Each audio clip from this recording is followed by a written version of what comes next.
मदद भी करें लोगों की, दूसरे देशों की, या आपको लगता है कि वो बहुत बड़ी गलती थी और अब अगर गलती हो गई तो आगे क्या किया जाए? क्या सुझाव है आपका, आपकी पार्टी का केंद्र सरकार को? देखिए, चार मोटे मोटे तौर पे केंद्र सरकार से गलती हुई इस पूरी वैक्सीन की नीति को लेकर। पहली चीज, ये वैक्सीन का जो रोल आउट था सईद भाई, ये नवंबर 2020 के महीने में हो सकता था। न जाने क्या ब्यूरोक्रेटिक डिलेज रहे जिसके चलते जनवरी के आखिरी हफ्ते में और फरवरी के पहले हफ्ते में वैक्सीन मार्केट में आई। नंबर एक।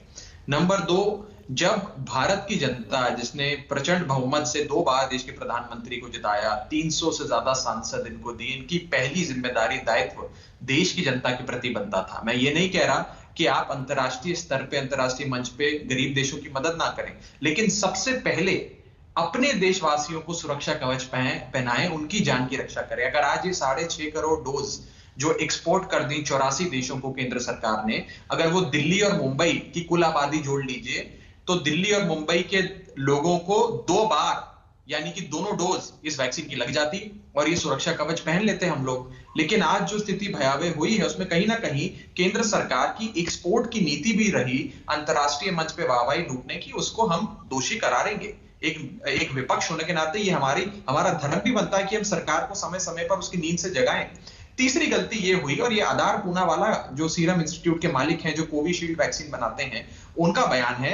जब उनसे पूछा गया एक पत्रकार बंधु द्वारा कि आप क्यों नहीं अपनी सप्लाई बढ़ा रहे, उत्पादन बढ़ा रहे, तो उन्होंने ये कहा कि मुझे भारत सरकार द्वारा उत्पादन बढ़ाने के लिए ऑर्डर ही नहीं दिए गए हैं। जब मेरे पास खरीद के ऑर्डर नहीं है तो मैं अपनी प्रोडक्शन, अपना उत्पादन क्यों बढ़ाऊंगा? तो भारत सरकार ने ऑर्डर्स भी नहीं दिए इनको प्रोडक्शन के। अब 3-4 मोटी मोटी समस्याएं जो आपने अपने शुरुआती पैकेज में भी उठाई, वो मैं आपको बताना चाहूंगा। हमें मार्च के महीने में सईद भाई हमारे देश में रोजाना 25 लाख लोगों को वैक्सीन लगती थी। यह आंकड़ा अप्रैल में काफी बढ़ा, 26, 27, 28 लाख रोजाना तक पहुंचा, यहां तक कि 42 लाख प्रतिदिन वैक्सीन लगने की आंकड़ा तक पहुंच गया अप्रैल के महीने में।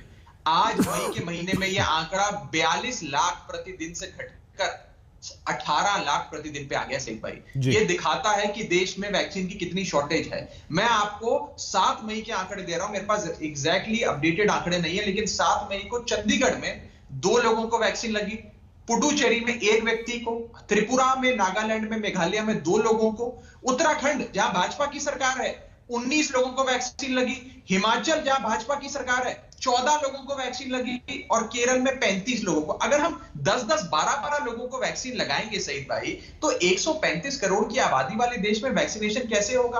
अब आते हैं सुझाव पे। मैं सकारात्मक बात करता हूं, आप कैसे इतनी वैक्सीन का उत्पादन बढ़ा सकते हैं, इस पर एक सुझाव ले लीजिए हमसे।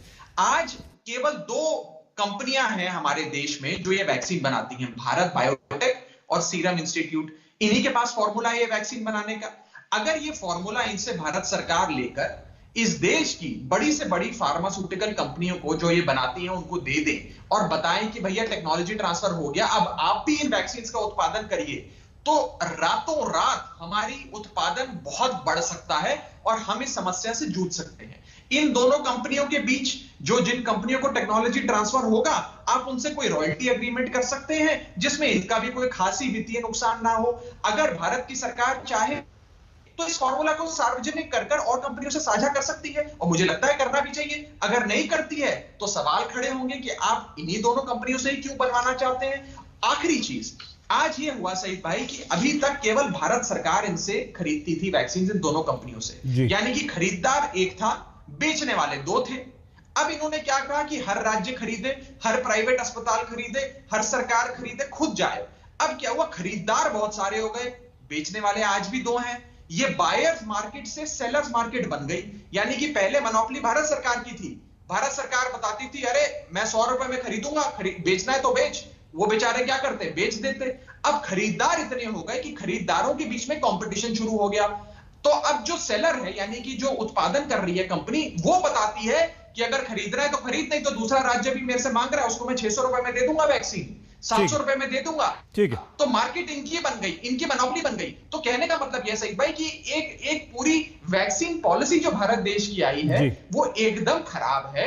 उसमें हमसे ये थोड़े सुझाव ले ले। हम ये नहीं कह रहे हैं बहुत ज्ञानी हैं, लेकिन अगर 4 चीजें बता रहे हैं तो यही बता रहे हैं कि नेशनल इम्यूनाइजेशन कार्यक्रम जो आज से कई दशकों पहले हमारे देश में हुआ था, जिसमें भारत सरकार टीका खरीदती थी, भारत सरकार हर व्यक्ति को लगाती थी और पेटेंट भी भारत सरकार ने, यानी कि वो फॉर्मूला बनाने का सबको बांट दिया था। उस दिशा में हमें आगे काम करना चाहिए। आपको इसलिए रोकना पड़ा, समय थोड़ा